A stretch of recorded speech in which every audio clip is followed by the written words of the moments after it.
All right, this is Mike Rabble with Rabble Rouser Media. I am trying to give you the 411 on what's going on in the world today, or especially in the United States at least. So, as of what you see behind me is what the daily mortgage rates are. So, today we're looking at a right around a 6%, and the Fed just increased it. I want to say as of today. So, I think that this needs to be updated actually increased it by 0.75 basis points. So, which is going to significantly increase the interest rates. Uh, so, what we're seeing here now is like 6%.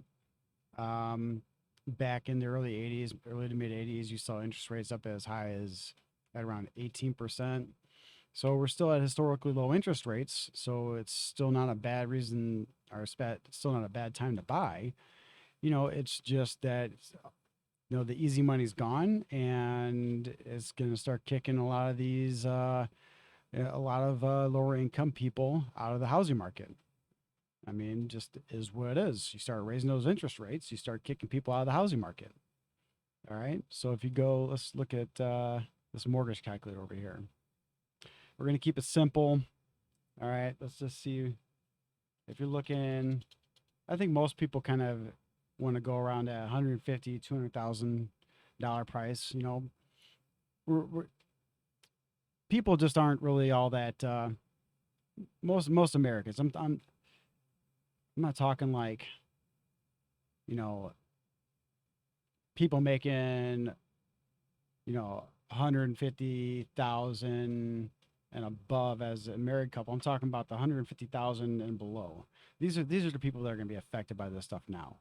The people that are struggling, people that that are probably trying to get into that home ownership, trying to make those right moves, and just aren't going to be able to do it now because they're being kicked out of the market. So if you look at the, let's say, $150,000 home price, all right, so zero down payment. Let's say you go in FHA, you know, let's say you got 30-year fix, you got 0% down payment, uh, and then you have an interest rate of 6%. So as of right now, I'll keep right there in 2.5 because that's what I got roughly. I want to say last year around the same time, I was able to get about 2.5%. All right, and your credit score is 800 and up. Property taxes, we'll say right at 2 grand. Homeowners insurance, or home insurance, probably more like 1,000 on average. All right, and whether or not I got an HOA. I don't have HOA, so I'm not going to include in this calculation. All right. So if you look at that, your total monthly payment is going to be like $967. With a 2.5% with zero down. When there's zero down programs like USDA, FHA, they do have certain programs that are zero down. Um, but mainly it's going to be your VA and USDA that are going to be your zero down programs. I want to say that your FHA is like usually like 3.5, 5%, something like that. And we'll go into all that kind of stuff later. But you can see right here, if I just manipulate this interest rate to what it is today, let's see here. Boom. Look at that. Look at how much your price has increased. It went from being, somewhat affordable, at, you know, 2.5. Look at that. Look at the price change. Boom. 2.5, 967, 967 up to 6. Boom. And there you go. It can add quite a bit of money on there, for someone who doesn't have that extra 200 or 300 bucks a month, to put onto a mortgage payment. Guess what? You're not getting that mortgage. You're not getting that house, because maybe your your debt to income ratios are, too close. I think FHA mm, can go up to right around 50% debt to income, with given certain circumstances. All right, that's not an end all be all blanket for everybody. It's basically individual specific. But in the past, as a mortgage banker, I was able to see some FHA loans go as, you know, high, if not higher than 50% debt to income. But that was the exception, not the rule. But basically, yeah, you're looking at a lot of people are getting priced out of, a lot of these homes at that rate. And if you look at, let's say, something that's maybe like something that maybe a lot more Americans are looking at, like right around the 250,000 range. I mean, because that's basically the average home right about now, I'd say. And that's just an opinion. So actually, yeah, 250,000. All right,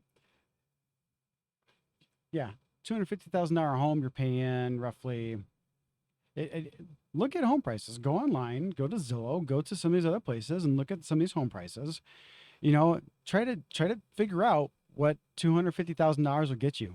It doesn't get you all that much anymore because we're transitioning from a seller's market, which is, and with these interest rates going up, it's probably going to end up being a buyer's market. If you have if you have the money to buy, if you have that capital to make these investments, it's going to go to a buyer's market here within the next year, maybe even sooner. So there's definitely a transition. All right, and some of the things that are affecting that is, let's go and look at that here. All right, you had Powell Fed not trying to induce a recession with interest rate hikes.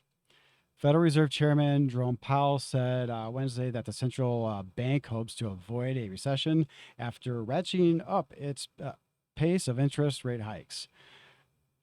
We are not trying to induce recession now. Let's be clear about that. Powell told reporters that the policy setting Federal Open Market Committee raised short-term rates by 0.75. See,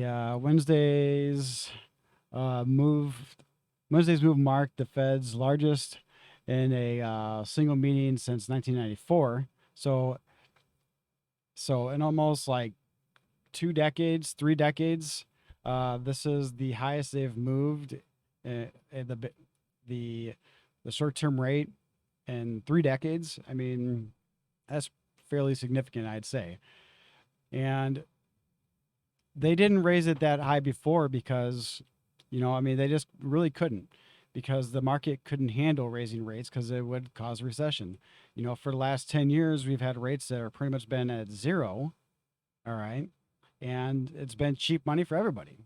So it's been flooding these markets and, just spurring on a bunch of buying sprees with, from people that just probably weren't able to be in that market before. But since the money was cheap and it was easy, they were able to go out and buy houses. So that's why we see that's why we've seen all these housing prices just go insane. Where you have, people making these, $30,000-$40,000 over asking price cash offers on these homes. You're not going to be seeing that coming up within the next year or two when these rates start moving up, because the United States is going to be moving into a recession. Simple as that, because they are, increasing the rate hikes. When you had a 2008 crash, all right, what they do? They pumped a bunch of money into the markets to stabilize the markets, and they lowered the interest rates to make the money easy to get to keep the economy moving. So now they have nothing left in their bag of tricks.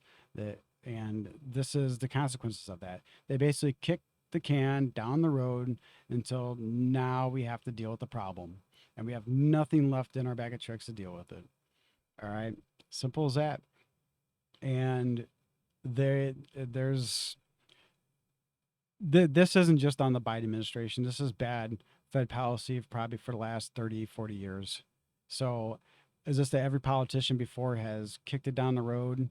And, unfortunately for the Biden administration, they're being left to deal with this now. But they're dealing with this now because of a lot of their own bad decisions. And that really is on them. When you had the Biden administration first get in office. They cut the Keystone XL pipeline, and they revoked a lot of oil and gas permits. All right, so this is what this is kind of what has been spiking up gas prices now, and it is putting further strain on our markets, and it is just decimating the Biden administration and the Democrats as when it comes to their polling numbers, because they can care less about J6. Nobody cares about that. I don't care about that. You know, and they're hoping that your more tribalist people are going to sit there and still vote Democrat, even though while they're being bled to death at the gas pump, average Americans, they just don't care. They don't care about some January 6th committee. They don't care, about who's on that witness stand. Nobody's probably watching it except for maybe your political pundits and people like myself, and I'm not even watching it. Probably, end up falling asleep during it, whatever. But yeah, I mean, it's not going to be good for Democrats. Nobody cares about this January 6th stuff, and they care about the fact when they go fill up their car that it's now 50, 60, 70, 80 bucks more expensive or more. And we're already talking about people who are basically, already at the max of their budget. Americans, most Americans live paycheck to paycheck, and they're only one disaster away from, them crashing their entire, one financial, but they always say it's like one financial disaster away from bankruptcy, and right now gas prices matter because Americans are over leveraged in so many ways when it comes to debt. All right, so that's why we are currently in that situation. Let's see here. That's the mortgage rates. We're edging up around 6% now. Let's see here. Oh, here's another gem. All right, you have Biden threatens oil companies with emergency powers. All right. And another apparent attempt to shift blame for soaring gas prices away from his administration, Joe Biden threatened to use emergency powers against American oil companies this week if they didn't increase oil production. In a letter sent to CEOs of Marathon Petroleum, blah blah blah blah blah, and all these other people they sent it to, his administration is prepared to use all the reasonable and appropriate federal government tools and emergency authorities to increase refinery capacity and output in the near term and ensure that every region of this country is appropriately supplied. It sounds like a good idea to no one. All right, this is a bad idea. All right. Anytime that this administration gets involved with anything, it ends up being a disaster. They tried to pull us out of Afghanistan, and it was a complete failure. All right. I've known, I was in the Marine Corps for 4 years, and by all means, I wasn't exactly, military intelligence, if there is anything like that in the military. But I'd say right now, yeah, he completely messed that up. That is not the way it should have been done. And I could have taken a private and put him in charge of that operation, and that private could have done a heck of a lot better job than what this administration did with the withdrawal from Afghanistan. But that's a video for a different time. All right. So you have all this stuff that's going on. They want to sit there and blame it on Putin and all this other kind of stuff. And the gas prices were already going up. The gas prices were already going up before Putin got involved in all this. And the whole Putin thing is probably the greatest thing that happened to Biden right now, because it gave him a scapegoat. But it's not really that much of a scapegoat because he was already, the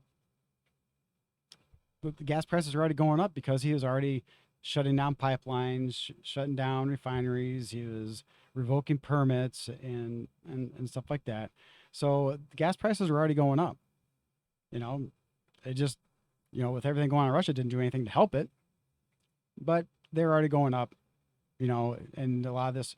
And why did Putin even strike now? Would he have invaded Ukraine if Trump was still in office? We don't know.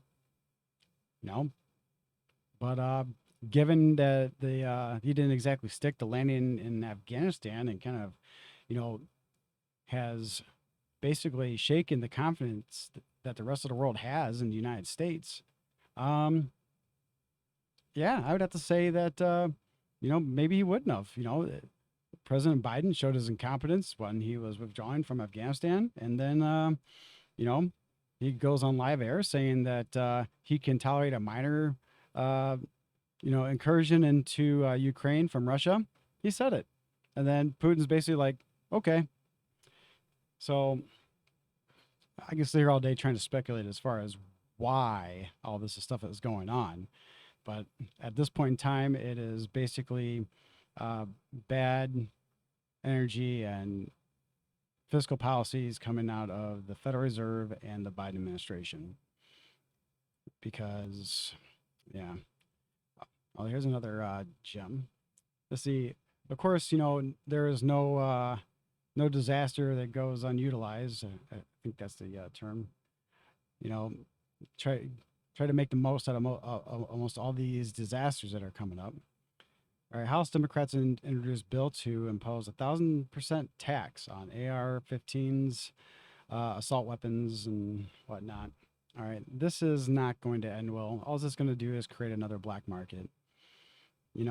Basically, what the Biden administration, they care nothing about your Second Amendment rights, and basically they're saying that only rich people should be able to have guns. If you're a politician and you can afford armed guards, or if you're some celebrity, you can pay for a security team, like, yeah. Or if you're just have that kind of money, then you can have one of these weapons that you can use to defend yourself. Then let's just be honest here. The Second Amendment was never about hunting. It was about being able to defend yourself from a tyrannical government. Simple as that. Let's see here. Yeah, they're going to introduce this bill, and I think it does have some traction from the Republicans. So there might be a possibility that this actually passes, and I am not excited about it because it's going to do absolutely nothing to protect children in schools, and because bad guys are still going to get guns, and the only thing they're going to do is make more stupid policies. What they need to be doing is ramping up security in schools, or arming teachers so that way they have the ability to defend themselves, because these officers, after being put down for a year or two, basically overly criticized, over every single decision, you know, basically have to have some sort of like public opinion poll before they take action on any of this kind of stuff. Because even if they did go in there, well, people got killed because you went in there. And if they, but they stay outside, well, people got killed because you stayed outside. They're in a lose-lose situation where they're going to be crucified no matter what. They're damned if they do and damned if they don't. So we might as well just save our own asses. And that's what it comes down to. You know, there's no way we're going to go in and get criticized. We're going to stay out and get criticized, but which one's going to keep my butt alive? All right, let's just stay out and see what happens, because those people are just cowards. All right. I think one of the officers went in and saved his own kid, but didn't go in to save these other kids that are under direct fire. I don't know if that's true. That's just kind of hearsay at this point. Of course, all of this is just my opinion. I'm just some guy on the internet spun off his opinion. This is a horrible tragedy. I hope it never happened. But I don't think that this bill that the Democrats have put forward, that I guess does have some sort of bipartisan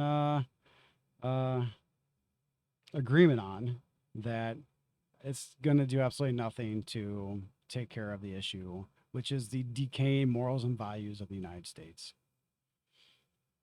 Let's see here. I think that's about it for today, people. I think we've gone over everything. You're not going to be able to buy houses as cheaply anymore, so it's going to cause a recession in the housing market. And because of high fuel prices, that's going to be a double whammy because you weren't going to be buying a house before. You definitely aren't going to buy it now because you're just trying to pay rent that's going to be going up, and you're going to be trying to pay, uh, trying to put gas in your car. So I don't see anything good coming out of this. All right. That's all for today, June 16th, 2022.